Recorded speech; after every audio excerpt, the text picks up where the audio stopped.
وسلم ام حسبت ان اصحاب الکہف والرقیم، کیا آپ یہ خیال کرتے ہیں، کیا آپ یہ گمان کرتے ہیں کہ غار والے والرقیم اور پہاڑ والے کانوا من آیاتنا عجبا، ہماری نشانیوں میں سے کوئی تعجب خیز تھے، کوئی تعجب والے تھے؟ اور وہ پہاڑ والے کون؟ اذ اوى الفتية الى الكهف، کہ جب چند نوجوانوں نے اس غار میں جا کر پناہ لی۔ سورۃ کہف کی تفسیر چل رہی ہے، اور اس سورت کا نام بھی سورۃ الکہف اسی لیے رکھا گیا کہ اس میں اصحاب کہف کا واقعہ موجود ہے۔ اصحاب کہف کے واقعے میں، پورے واقعے میں 4 باتیں قابل ذکر ہیں، یا بالفاظ دیگر یوں کہیے کہ 4 منظر ہیں۔ پہلا منظر تو یہ ہے کہ اس زمانے میں جو قوم تھی وہ بت پرست تھی، اور اپنا مذہبی میلہ منایا کرتے تھے، اور اس میلے کے منعقد کرنے کے لیے شہر سے باہر چلے گئے۔ ساری قوم والے اس میلے میں جمع ہو گئے۔ اب وہاں پر جا کر دیکھا کہ وہاں اس وقت جو بادشاہ تھا وہ بھی بت پرست تھا، اور وہ اپنے آپ کو بھی سجدہ کرنے کا حکم دیتا تھا، تو ہر طرف بت پرستی ہی بت پرستی چل رہی تھی۔ ایک نوجوان کے دل میں آیا کہ یہ کیا ہے؟ یہ تو کوئی خدا نہیں ہے جن کو یہ اپنا معبود بنا کر بیٹھے ہیں۔ خدا تو وہ ہے جو اس نے اس کائنات کو پیدا کیا ہے، اس نظام کو چلا رہا ہے۔ تو اس کے دل میں ایمان کی روشنی جگمگائی، اور وقت کے نبی کی جو تعلیمات تھیں وہ اس کے سامنے تھیں۔ تو وہ اس میلے سے الگ ہو کر ایک درخت کے نیچے جا کر بیٹھ گیا۔ تھوڑی دیر گزری کہ ایک اور نوجوان اسی قوم کا، اس کے دل میں بھی یہی کیفیت ہوئی، وہ بھی ان سے بیزار ہو کر الگ ہو کر ایک درخت کے نیچے بیٹھ گیا۔ یہاں تک کہ جمع ہوتے ہوتے چند نوجوان وہاں پر جمع ہو گئے، اور اللہ کی شان کہ سب کے سب غیر تھے، آپس میں رشتہ دار نہیں تھے، اور ایک دوسرے کو جانتے بھی نہیں تھے۔ بخاری شریف کی حدیث ہے جس کا مفہوم ہے کہ تمام روحیں عالم ارواح میں جمع تھی۔ جن روحوں کا وہاں پر آپس میں تعارف ہوا ہے، وہ روحیں کہیں نہ کہیں کسی بہانے سے دنیا میں آمنے سامنے آئیں گی، ملاقاتیں ہو جائیں گی، اور جن روحوں کی وہاں پر تعارف نہیں ہوا، پہچان نہیں ہوئی، اجنبیت رہی ہے، تو وہ یہاں پر بھی کبھی نہیں ملیں گے۔ تو پتہ یہ چلا کہ جتنے بھی جماعتیں ہیں، جتنے بھی آپس میں ملاقات کرنے والے ہیں، یہ وہی لوگ ہیں جو عالم ارواح میں بھی ایک دوسرے سے مل چکے ہیں، آپس میں پہچان ہو چکی ہے۔ اسی غرض سے یہاں پر بھی پہچان ہو جاتی ہے۔ اب یہ بظاہر خاندان ایک نہیں ہے، الگ الگ خاندانوں کے لوگ ہیں، آپس میں ایک دوسرے کو جانتے نہیں ہیں، لیکن دل کی کیفیت سب کی ایک تھی، تو اللہ نے سب کو ایک جگہ جمع کر دیا۔ تو پتہ یہ چلا کہ ہم دل، ہم خیال، ہم ذہن لوگ اگر اپنے دل کی طرف متوجہ ہوں تو وہ ایسے لوگوں سے ہی جڑ جاتے ہیں جن کا دل آپس میں ملتا ہوتا ہے، اور جن کے دل نہیں ملتے تو ان کو جتنا بھی جوڑ لیے جائے تو وہ جڑتے نہیں، آپس میں توڑ ہی رہتا ہے۔ تو اس لیے آپس میں ملنے کے لیے، ساتھ رہنے کے لیے دلوں کا ملنا بہت ضروری ہے۔ ایک منظر تو یہ ہے ان نوجوانوں کا، اس واقعے کا۔ دوسرا منظر یہ ہے کہ وہ سارے کے سارے نوجوان کیوں جمع ہوئے؟ اپنے دین کو بچانے کے لیے، اور اپنے دین کو بچانے کے لیے وقت کے نبی کی تعلیمات کی طرف جب آئے تو قوم بھی ان کی دشمن ہو گئی، بادشاہ بھی ان کا دشمن ہو گیا۔ اور پھر دین کے خاطر اپنی جان کو بچاتے ہوئے انہوں نے وہاں سے ہجرت کی اور غار کی طرف چل پڑے۔ اور چلتے چلتے راستے میں ایک کتا بھی ان کے پیچھے ساتھ ساتھ ہو لیا، ان کی حفاظت کے لیے، ان کی نگرانی کے لیے۔ اللہ کی شان کہ یہ اس غار میں پہنچے اور وہاں جا کر آرام کی غرض سے سو گئے، اور اللہ نے ان کو ایسا سلایا کہ 350 سال تک سوتے رہے، 350 سال تک سوتے رہے۔ اور کتا بھی ان کے غار کے باہر ہی بیٹھا رہا یہاں تک کہ وہ مٹی ہو گیا اور یہ ان کے بدن باقی رہے۔ تو گویا کہ اللہ یہ بتلانا چاہتے ہیں کہ اللہ جس کو بچانا چاہتے ہیں اللہ اس کو کسی بھی تدبیر سے بچا سکتے ہیں، اور اللہ جس کو سلانا چاہتے ہیں اور اس کے بدن کو تندرست رکھنا چاہتے ہیں تو وہ اتنا لمبا سونے کے بعد بھی اس کا بدن خراب اور گلتا نہیں ہے۔ تو قادر مطلق کون ہے؟ اللہ کی ذات ہے۔ لیکن نوجوانوں نے اپنے ایمان کو بچانے کے لیے، اپنی جان کی حفاظت کے لیے ہجرت کی اور ان بت پرستوں سے اپنے آپ کو الگ کر لیا، تو اللہ نے ان کو محفوظ کر دیا۔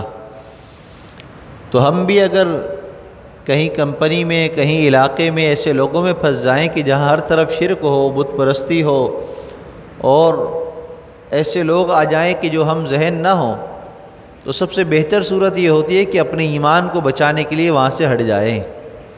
اسی لیے علماء کرام فرماتے ہیں کہ جہاں پر جس محفل کے اندر غیبتیں شروع ہو جائیں، برائیاں شروع ہو جائیں، اور آپ کو لگے کہ یہاں آپ کی بات سنائی نہیں دی جا رہی، تو ایسی جگہ سے اپنے آپ کو الگ کر لیا جائے، بنسبت اس کے کہ اس غرض سے بیٹھے رہیں کہ ہم ان کی اصلاح کریں گے۔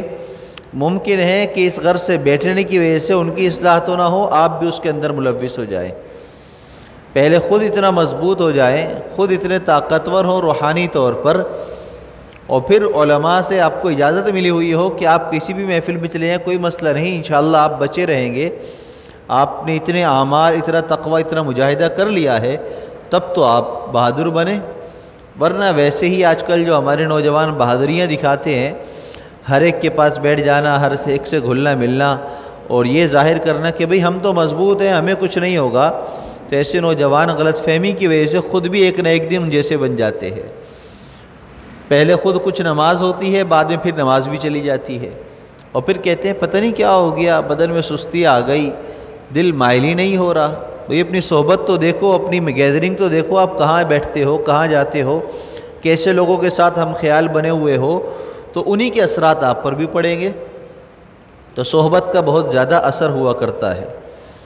تیسرا منظر اس واقعے کا یہ ہے کہ جب یہ نوجوان بیدار ہوئے تو ان میں سے جو ہے وہ ایک دوسرے سے پوچھنے لگے کہ بھئی ہم کتنا سوئے۔ کوئی کہتا ہے 1 دن، کوئی کہتا ہے آدھا دن، کوئی کہتا ہے کہ نہیں 1 دن سے زیادہ ہم سوئے ہیں، 2 دن۔ مختلف رائے سب کی سامنے آئیں کہ ہم سوئے کتنا ہیں، ہم سوئے کتنا ہیں۔ بہرحال یہ تو ان کو پتہ نہیں چل سکا اس وقت کہ ہم کتنا سوئے ہیں، لیکن ان کو بھوک شدت کی لگی، کیونکہ بھوکے تھے، 300 سال تک سوتے رہے تھے۔ اب جب بھوک لگی تو انہوں نے کہا کہ بھئی دیکھو باہر تو بت پرستی کا ماحول ہے، بادشاہ بھی بت پرست ہے، ہمارا دشمن ہے، ایسا نہ ہو کہ ہمیں نقصان پہنچائے، تو ہم باہر نہیں نکلتے، بس ایک بندہ جائے کھانا لے کر آ جائے ہمارے لیے۔ اور جب اس کو بھیجنے لگے تو 2 باتوں کی تاکید کی۔ نمبر 1 وَلْيَتَلَطَّفْ، کہ تم کسی سے بھی سخت بات نہیں کرنا، نرمی والی بات کرنا، ایسا نہ ہو تمہاری سختی کی وجہ سے کوئی تمہارے پیچھے لگے تو ہم تک پہنچ جائے اور ہم سب کو نقصان پہنچائے۔ تو اس لیے نرمی سے پیش آنا تاکہ کوئی تمہاری طرف زیادہ توجہ نہ دے، تمہیں اگنور کر دے۔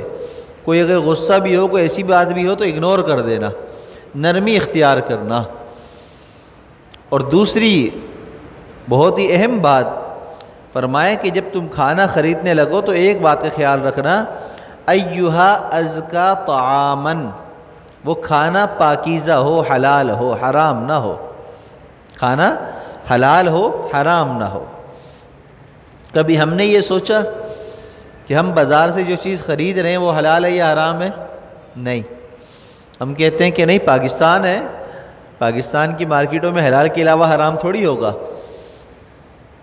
یہاں تو حالات یہ ہیں کہ کوئی بھی ادارہ ایسا نہیں ہے کہ جس کے بارے میں یہ دعویٰ ہو سکے کہ یہ کرپشن سے پاک ہے، یا کوئی بھی سرکاری کام ایسا اس وقت نظر نہیں آتا کہ جو بغیر کسی رشوت کے کام ہو جائے۔ ہماری نظر میں تو دور دور تک کوئی ایسی چیز نظر نہیں آ رہی۔ جو دعوے کرتے ہیں وہاں پر جاؤ تو وہاں قانونی پیچیدگیاں اتنی بناتے ہیں کہ مجبوراً بندے کو پھر رشوت کا راستہ اختیار کرنا پڑتا ہے، کہ صحیح کام بھی نہیں ہو رہا ہوتا، پھر مجبوراً وہ صحیح کام کو پیسے دے کر کرانا پڑ رہا ہوتا ہے۔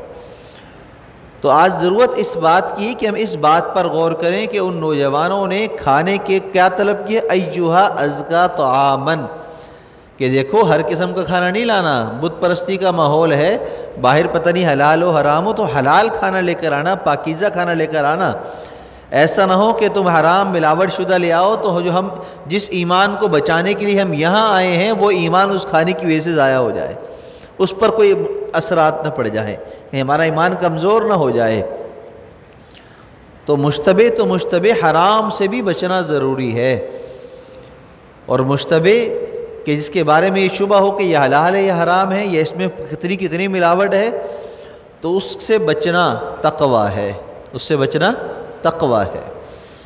تو ہمیں تقویٰ والا راستہ اختیار کرنا ہے جو ان نوجوانوں نے اختیار کیا۔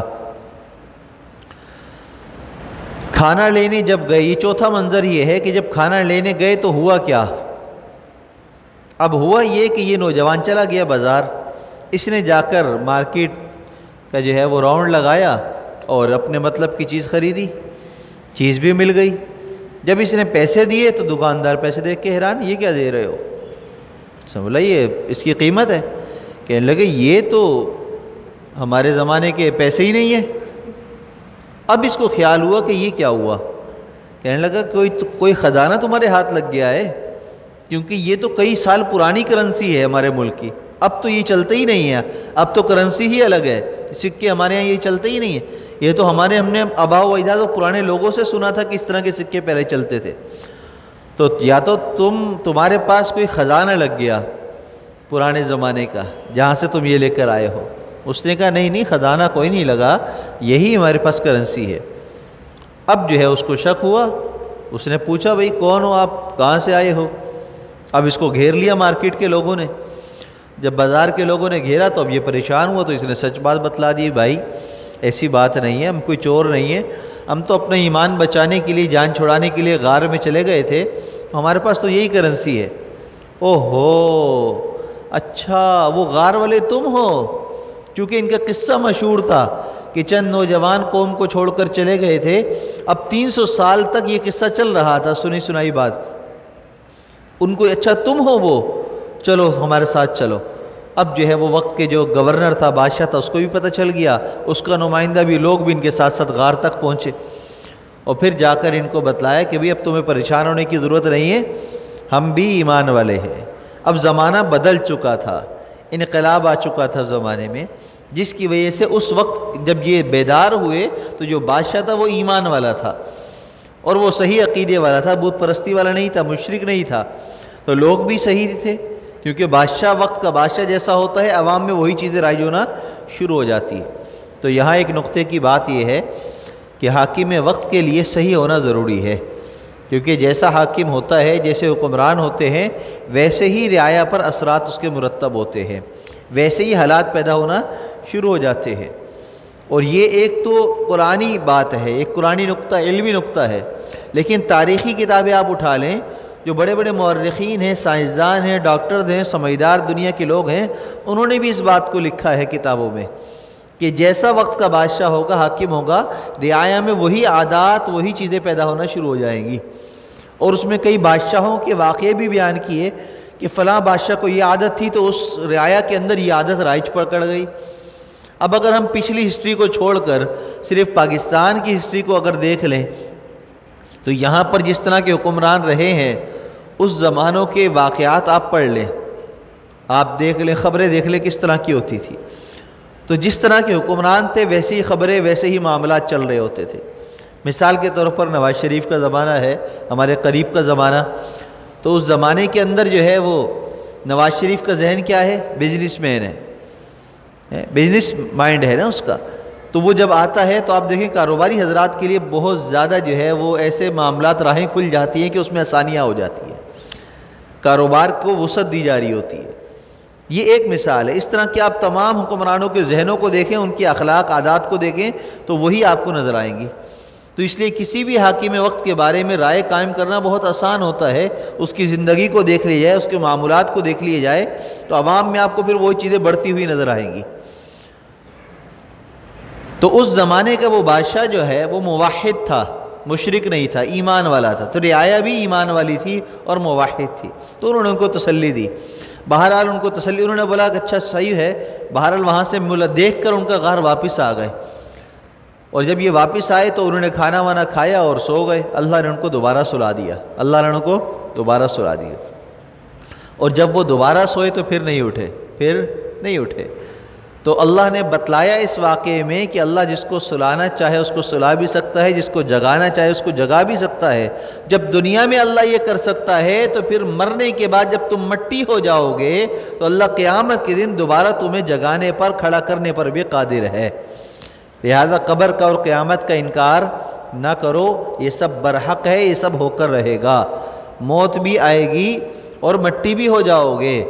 جس طریقے سے بھی اپنے آپ کی تدفین کروا لو، جلوا دو، پرندوں کو کھلا دو یا مٹی میں دفنا دو، جو بھی طریقہ اختیار کر لو، حقیقت یہ ہے کہ قیامت کے دن اللہ تمہارے ذرات کو جمع کر کے دوبارہ ویسے ہی وجود عطا فرما دیں گے جیسا اللہ چاہیں گے۔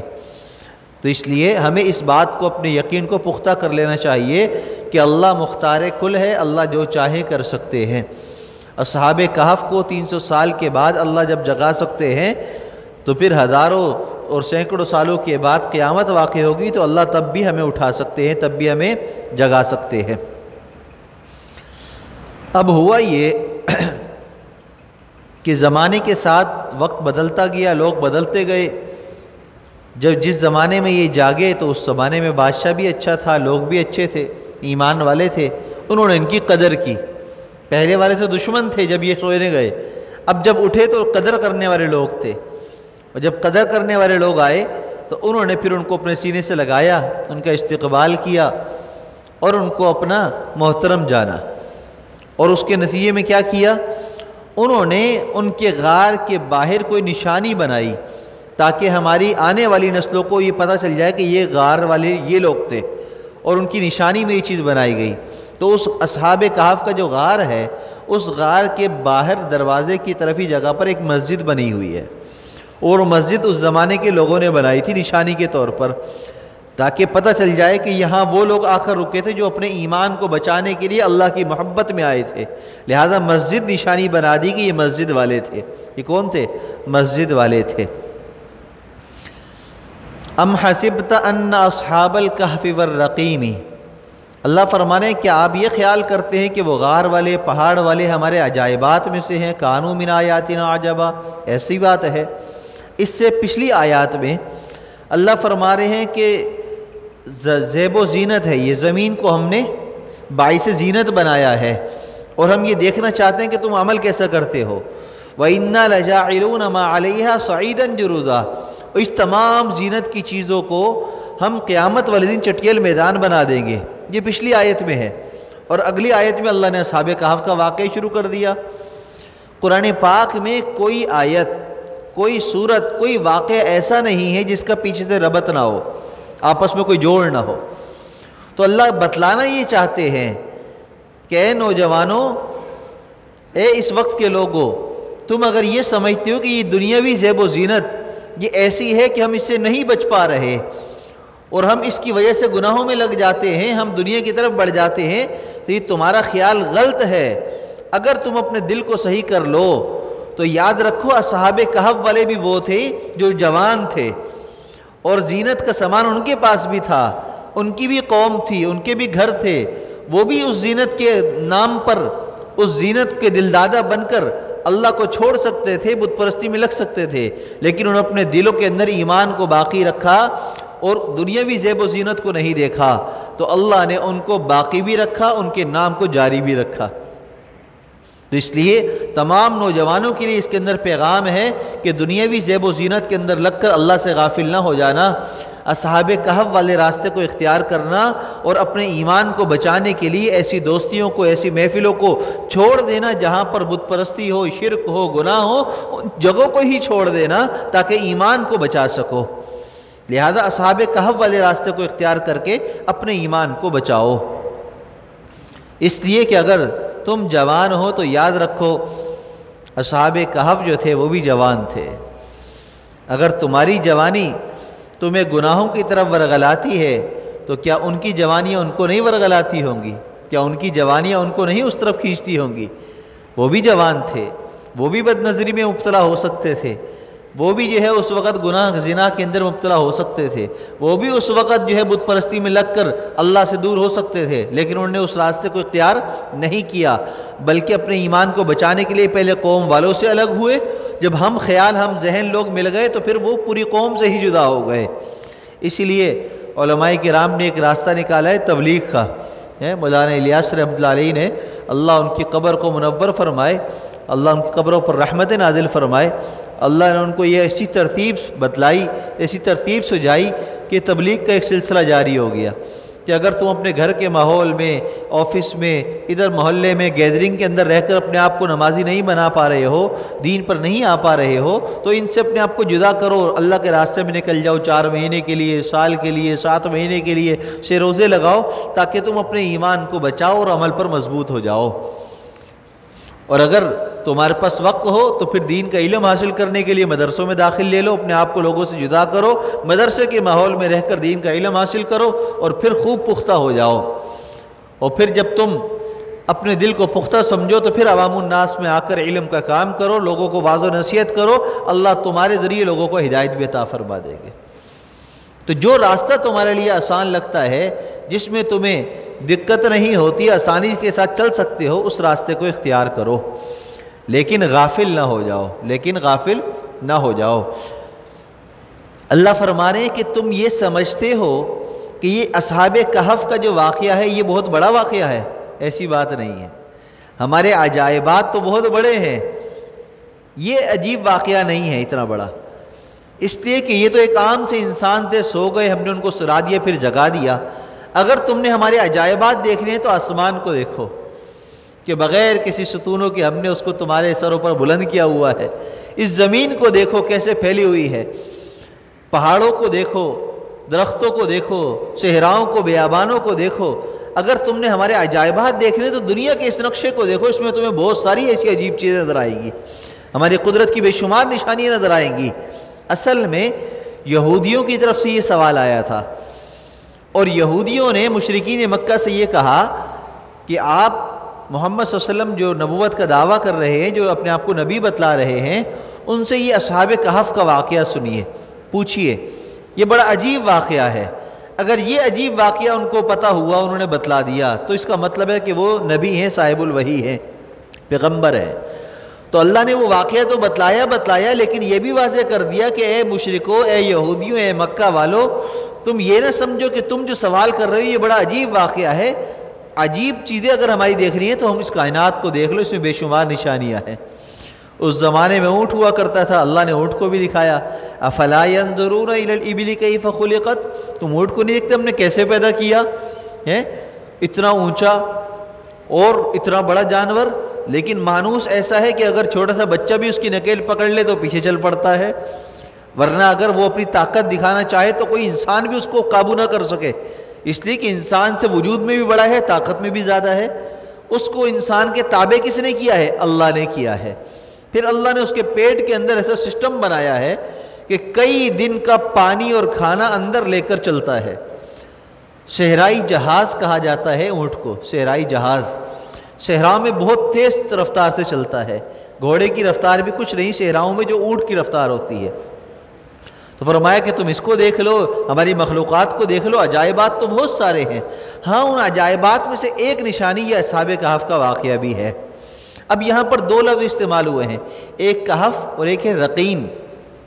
رقیم جو ہے یہ رقم سے ہے، مرقم، مرقم کہتے ہیں لکھنے والی چیز کو، قلم کو مرقم کہا جاتا ہے عربی زبان میں۔ اصل میں اس زمانے میں ان لوگوں نے اس غار کے باہر ایک تختی لگائی تھی، اس پر ان کے نام تھے، ان کا پورا واقعہ تھا۔ آج بھی وہ تختیاں وہاں لگی ہوئی ہیں، وہ نشانیاں وہاں موجود ہیں، یا بعض کہتے ہیں کہ عجائبات کے اندر رکھ دی گئی ہیں اس غار کے پار۔ تو اس تختی کو اصل میں رقیم کہا جاتا ہے۔ آسان الفاظ میں سنیے، آج کل ہمارے ہاں نیم پلیٹ لگی ہوتی ہے مکانوں کے باہر، تو اس نیم پلیٹ کو بھی رقم کہا جاتا ہے، رقیم کہا جاتا ہے۔ تو یہ رقیم وہ ہے، نیم پلیٹ، پہچان کے لیے جو چیز ہو، علامت ہو، اس کو رقیم کہا جاتا ہے، نشانات کو۔ تو ہمارے گھر کے اندر جب کوئی آتا ہے تو وہ پہچانتا کیسے؟ نیم پلیٹ سے، کہ وہاں پر مکان نمبر، گھر والے کا نمبر سب لکھا ہوتا ہے، تو پہچانتے ہیں کہ یہ گھر فلاں کا ہے، یہ گھر فلاں کا ہے۔ تو یہ نیم پلیٹ جو ہے اس کو رقیم کہا جاتا ہے۔ اب یہاں پر اللہ فرمانے اصحاب الکہف والرقیم، کہف والے اور رقیم والے۔ کہف کسے کہتے ہیں؟ کہف بڑا ہوتا ہے جس کے ارد گرد دیوار بنی ہوتی ہے، اس کے اندر کوئی آ جائے تو اس کو آس پاس سے لوگ دیکھ نہیں سکتے، پہچان نہیں سکتے کہ یہاں کوئی ہو سکتا ہے، کوئی جگہ ہے، وہ چھپا ہوا، اس کو کہتے ہیں کہف، بڑے کو۔ اور غار چھوٹا ہوتا ہے، جیسے غار ہیرا ہے، غار ثور ہے، چھوٹا سا ہے، وہاں سے جھک کر جانا پڑتا ہے، چھوٹی سی جگہ ہے، اس کو کہتے ہیں غار ثور۔ اللہ کے محبوب صلی اللہ علیہ وسلم ہجرت کے موقع پر جس غار کے اندر آپ نے پناہ لی، حضرت ابوبکر صدیق رضی اللہ تعالیٰ عنہ بھی آپ کے ساتھ تھے، تو اس کو غار ثور کہا جاتا ہے۔ اس وقت زیارت کے لیے جب گاڑیوں پہ لے جایا جاتا ہے تو ایک پہاڑ کے دامن میں جو ہے گاڑی روکی جاتی ہے، اور پھر وہاں سے اشارہ کر کے بتاتے ہیں وہ غار ہے اوپر، غار ثور۔ اور جس طرف گاڑی روکی جاتی ہے وہاں سے بالکل یوں ہے پہاڑ، اور طرف سے بھی دیکھا جائے تو راستہ کوئی سیدھا نہیں ہے، ایسے ہی راستے ہیں ہر طرف سے۔ اس وقت لوگوں کے بار بار جانے کی وجہ سے، وہاں پر چڑھنے کی وجہ سے پاؤں کے نشانات سے راستہ بن گیا ہے، اسٹیپ بن گئے ہیں کچھ نہ کچھ۔ لیکن اس زمانے میں جب اللہ کے محبوب صلی اللہ علیہ وسلم نے ہجرت فرمائی تھی، اس وقت تو یہ نشانات بھی نہیں ہوں گے۔ اس وقت کس طریقے سے اللہ کے محبوب صلی اللہ علیہ وسلم نے یہاں پر سفر کیا ہوگا۔ اور پھر اس سفر کی عجیب بات یہ تھی کہ جب غار کی طرف چڑھنے لگے تو مشکل سفر ہے، مشکل راستہ ہے، تو حضرت ابوبکر صدیق رضی اللہ تعالیٰ عنہ نے فرمایا کہ یا رسول اللہ صلی اللہ علیہ وسلم، آپ کہیں تکلیف نہ ہو آپ کو، آپ میرے کندھوں پر سوار ہو جائیں، میں آپ کو لے کر چلوں گا۔ اور اللہ کے محبوب صلی اللہ علیہ وسلم کو اپنے کندھوں پر سوار کر کر صدیق اکبر یہاں پر اوپر چڑھے تھے۔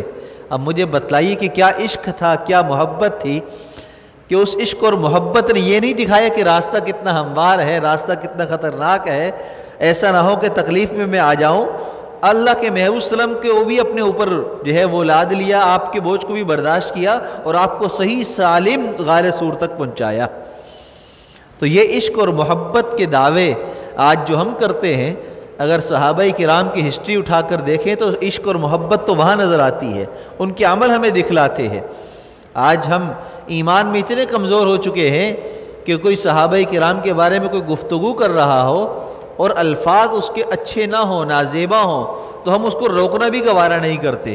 ہم کہتے ہیں کہ چھوڑو یار، بحث کرنے کی کیا ضرورت ہے۔ نہیں، ہمارا ایمان اتنا ہونا چاہیے کہ اللہ کے محبوب صلی اللہ علیہ وسلم کی ذات کے بارے میں یا صحابہ کرام کے عدل کے بارے میں، ان کی ذاتیات کے بارے میں اگر کوئی ہلکی سی بھی گستاخی کا جملہ استعمال کرے تو ہمارا خون کھول جائے اور ہم اس کو روکیں، بھائی ایسی بات نہیں کرو۔ ہاں، اگر پھر بھی وہ باز نہ آئے تو ہم اس کو سختی کے ساتھ لڑائی پر تیار ہو جائیں، لیکن اس کو ہم روکیں، اس کی زبان کو ہم بند کریں۔ جس طریقے سے کوئی ہماری اگر ماں کو گالی دے دے، کوئی ہمارے اگر باپ کو گالی دے دے، جو گالی کو اتنی بڑی بھی نہیں ہے، اللہ کے محبوب صلی اللہ علیہ وسلم کی ذات اور صحابہ کرام کے سامنے، ان کی عزتوں کو ناموس کے سامنے یہ گالیاں اتنی بڑی نہیں ہیں۔ یہ گالیاں آج ہم سے برداشت نہیں ہوتی۔ تم نے مجھے ماں کی گالی دے دی، تم نے مجھے باپ کی گالی دے دی۔ آئیے گالیاں ایسی ہیں کہ اگر میاں بیوی میں ہو جائیں تو طلاقیں ہو جاتی ہیں، دوستوں میں ہو جائیں تو دشمنیاں بدل جاتی ہیں، رشتہ داریوں میں ہو جائیں تو رشتے ٹوٹ جاتے ہیں، پڑوسیوں کے ساتھ ہو جائے تو تعلقات ختم ہو جاتے ہیں۔ یہ وہ گالیاں ہیں، وہ گالیوں کی وجہ سے ہم لڑنے کے لیے تیار ہوتے ہیں۔ ہمیں ڈر نہیں ہوتا کہ پولیس آ جائے گی، مقدمہ بن جائے گا، ہم پھنس جائیں گے، ہمارا پیسہ خرچ ہوگا، وقت ہمارا لگ جائے گا، لیکن اپنی ماں باپ کی عزت کی خاطر لڑتے ہیں۔ تو کیا ہمارا ایمان ہمیں یہ بھی نہیں کہتا کہ جو ماں باپ کے لیے ہم لڑ سکتے ہیں تو ہم اللہ کے محبوب صلی اللہ علیہ وسلم اور آپ کے صحابہ کے لیے کیوں نہیں لڑ سکتے؟ ہمارا ایمان ہمیں اتنا بھی نہیں ابھارتا؟ تو ہمارا ایمان اتنا پختہ ہونا چاہیے۔ تو اصحاب کہف نوجوان تھے، ان کے غار کے باہر تختیاں لگا دی گئی جس کو رقیم کہا جاتا ہے۔ تو اللہ فرماتے ہیں اصحاب کہف اور اصحاب رقیم، اذ اول فتیۃ الی الکہف، قابل ذکر ہے وہ وقت کہ جب وہ فتیہ کہتے ہیں نوجوان کو، جب وہ نوجوانوں کی جماعت الی الکہف اس غار کی طرف آئی۔ اب یہاں پر لفظ کیا استعمال ہوا؟ فتیہ، نوجوان۔ ہر دور میں، ہر زمانے میں نوجوانوں کی بڑی قدر و قیمت رہی ہے۔ قرآن پاک کا اگر مطالعہ کریں تو ابراہیم علیہ السلام کا واقعہ یہاں پر اللہ نے ذکر فرمایا، سمعنا فتى یذکرہم یقال لہ ابراہیم۔ جب ابراہیم علیہ السلام کے زمانے کے بت پرست لوگ میلے میں چلے گئے تو پیچھے انہوں نے بت خانے میں جا کر سب بتوں کے ہاتھ پاؤں توڑ دیے اور وہ تلوار اور کلہاڑا جو ہے بڑے والے بت کے گلے میں ڈال دیا۔ اب جب وہ قوم والے واپس آئے تو انہوں نے دیکھا کہ یہ کیا ہوا، ہمارے معبودوں کو کس نے توڑ پھوڑ دیا؟ تو پھر اس وقت کسی نے کہا سمعنا فتى یذکرہم یقال لہ ابراہیم، ہمیں پتہ چلا ہے کہ ایک نوجوان جس کو ابراہیم کہتے ہیں وہ پیچھے رہ گیا تھا، وہ پیچھے رہ گیا، اس کو بلاؤ۔ تو وہ کون تھا؟ فتن، جوان تھا۔ ابراہیم علیہ السلام جوان تھے، بت پرستی کے خلاف کھڑے ہو گئے، موحد بن گئے، اللہ کی توحید کا ڈنکا بجانے کے لیے تمام لوگوں سے مخالفت کر لی، تمام لوگوں کے خلاف اعلان جنگ کر دیا، نوجوان تھے۔ حضرت یوسف علیہ السلام کا واقعہ اللہ نے قرآن پاک میں بیان فرمایا، اور ان کے واقعے میں ایک لفظ استعمال ہوا، امرأۃ العزیز تراود فتاہا، کہ عزیز مصر کی بیوی وہ ایک نوجوان پر فریفتہ ہو گئی، اس کو اپنی طرف بلایا، فتن، فتاہا، نوجوان۔ تو وہ نوجوان کون تھے؟ یوسف علیہ السلام۔ یوسف علیہ السلام جوان تھے، تقوی والے تھے، اللہ کی طرف یقین رکھنے والے تھے، اور اس یقین میں اتنے پختہ تھے کہ ان کو زنا کی دعوت بھی ملی تو اس طرف نہیں گئے، اپنے آپ کو بچا لیا، پاک باز بنا لیا اور اپنی حفاظت کر لی، زنا سے اپنے آپ کو بچایا۔ تیسرا واقعہ ہے اصحاب کہف کا، یہاں پر بھی فتن کا لفظ ہے، نوجوان۔ اسی طرح موسیٰ علیہ السلام کا واقعہ ہے اسی صورت میں، موسیٰ علیہ السلام کا۔ موسیٰ علیہ السلام خضر علیہ السلام سے ملنے کے لیے سفر پر نکلے، اس سفر میں آپ کے ساتھ ایک خادم تھے یوشع بن نون، تو ان واقعے کے اندر بھی اللہ نے قرآن پاک میں فتن کا لفظ استعمال فرمایا ہے کہ موسیٰ علیہ السلام جوان تھے، اور جوانی کی وجہ سے آپ بھڑک بھی جاتے تھے، جوشیلے بھی تھے آپ۔ تو گویا کہ انبیاء علیہ السلام کی اگر تاریخ پڑھی جائے تو جب توحید کے راستے پر چلے ہیں تو جوانی کی عمر ہے، نبوت ملتی ہے جوانی کی عمر میں ملتی ہے، ساری محنت جوانی کی عمر میں ہی شروع ہوتی ہے، سارے کام جوانی میں ہی کیے جاتے ہیں۔ تو اس لیے ہر انقلاب کے پیچھے نوجوانوں کی ہمتیں، نوجوانوں کی جوانیاں ہوا کرتی ہے، نوجوانوں کا خون ہوا کرتا ہے۔ تو ضرورت اس بات کی ہے کہ ہم بھی اپنے نوجوانوں کو اس بے حیائی کی دلدل سے نکالیں، ہم ان نوجوانوں کو ان بالی ووڈ اور ہالی ووڈ کے ہیرو کی دلدادہ بننے کی بجائے صحابہ کرام کو ان کے سامنے ہیرو کے طور پر پیش کریں، تاکہ یہ ان کو اپنا آئیڈیل بنا کر اپنی زندگی کو آگے چلائیں۔ تو جب ہم اس طرح کریں گے، اپنے نوجوانوں کو ہم دین کی طرف لے کر آئیں گے تو اللہ ہم سے راضی ہو جائیں گے۔ وہ شاعر کہتا ہے نا، مجھے محبت ہے ان جوانوں سے ستاروں پہ جو ڈالتے ہیں کمند، محبت ہے مجھے ان جوانوں سے ستاروں پہ جو ڈالتے ہیں کمند، اس قوم کو شمشیر کی حاجت نہیں رہتی جس کے جوانوں کی خودی صورت فولاد۔ جب نوجوان خود فولاد بن جاتے ہیں، خود مضبوط ہو جاتے ہیں ایمان میں، تقوی میں، طہارت میں، تو پھر ان کو شمشیریں ڈرایا نہیں کرتی ہے۔ ہاں، خالد بن ولید رضی اللہ تعالیٰ عنہ بھی جوان تھے، بہادر تھے، جلیل القدر صحابی ہیں، اور جب سے ایمان میں داخل ہوئے تو جہاد کے راستے کو اختیار کیا، اور آپ کی بہادری کی وجہ سے ہمیشہ ہر لشکر کے امیر بنے رہے ہیں۔ کسریٰ کے گھروں کی طرف، اس کے بادشاہ کی طرف جب بڑے ہیں تو پیغام بھیجا، پیغام بھیجا، اور پیغام کیا بھیجا؟ اے کسریٰ، کسی گمان میں نہ رہنا، میرے ساتھ وہ نوجوان ہیں جو موت کو اس طرح پیار کرتے ہیں، اس طرح محبت کرتے ہیں جس طرح تمہارے فوجی، تمہارے ساتھی شراب سے محبت کرتے ہیں، جوانوں سے محبت کرتے ہیں، اپنی جوانیوں سے محبت کرتے ہیں، شرابوں سے محبت کرتے ہیں، تو میرے ساتھ وہ جوان ہیں جو موت سے محبت کرتے ہیں۔ لہذا موت سے محبت کرنے والوں کو تم شکست نہیں دے سکتے، ان کو تم ڈرا نہیں سکتے۔ لہذا جوانی کی عبادت اللہ کو بہت زیادہ پسند ہے۔ حدیث مبارکہ میں آتا ہے قیامت کے دن 7 لوگ ایسے ہوں گے جن کو اللہ عرش کا سایہ عطا فرمائیں گے۔ ان میں سے ایک وہ ہوں گے جنہوں نے جوانی اللہ کی اطاعت میں گزاری ہوگی، جنہوں نے جوانی بے داغ بنا کر اللہ کی اطاعت میں گزاری ہوگی۔ تو جوانی کی عبادت اللہ کو پسند ہے۔ مشائخ فرماتے ہیں جوانی کی توبہ انبیاء کا شیوا ہے، بڑھاپے میں تو درندہ بھی پرہیزگار بن جاتا ہے۔ اس لیے ہمیں جوانی میں توبہ کرنی ہے، اپنے عمر گزرنے کا انتظار نہیں کرنا۔ جب ریٹائر ہو جاتے ہیں تو پھر مسجد، تسبیح اور مصلی تو ویسے ہی نظر آ رہا ہوتا ہے، اس لیے کہ کوئی جائے پناہ ہی نہیں ہوتی ہے، نہ گھر والے صحیح قبول کرتے ہیں، نہ دوست بیٹھنے کو پسند کر رہے ہوتے ہیں، نہ کوئی اور گیدرنگ میں جا سکتے ہیں۔ بڑھاپے میں پھر مسجد اور مصلی اور تسبیح ہوتا ہے۔ تو بہتر یہ ہے کہ ہم اپنی جوانیوں کے اندر ہی مسجد کے دل دادے بن جائیں، اللہ کے آگے آ کر ہم اپنے سروں کو جھکا لیں، تاکہ ہمارے بڑھاپے صحابہ کرام کی عظمت کے ساتھ گزریں اور ان کی محبت کے ساتھ گزریں، اور ہمارے بڑھاپوں کو اللہ اپنے دین کے لیے قبول فرما لے۔ آپ دیکھیں بوڑھے تو بہت سارے ہوتے ہیں، لیکن وہ بوڑھے جو سارا دن ٹی وی کے آگے بیٹھے رہتے ہیں، سارا دن چوک چراہوں پر بیٹھ کر وقت گزارتے ہیں، سارا دن اپنے محلوں میں ادھر ادھر وقت گزارتے ہیں، بازاروں میں، ان بوڑھوں میں اور ان بوڑھوں کے اندر کی جو مسجد کے اندر وقت گزارتے ہیں، 5 وقت کے نمازی ہوتے ہیں، ان کی چال ڈھال میں، شکل کے اندر واضح فرق ہوتا ہے، چہروں پر نور ہوا کرتا ہے نماز کا، ان کے بڑھاپے ہی الگ نظر آتے ہیں، ان کی طاقتیں الگ نظر آتی ہیں۔ ابھی چند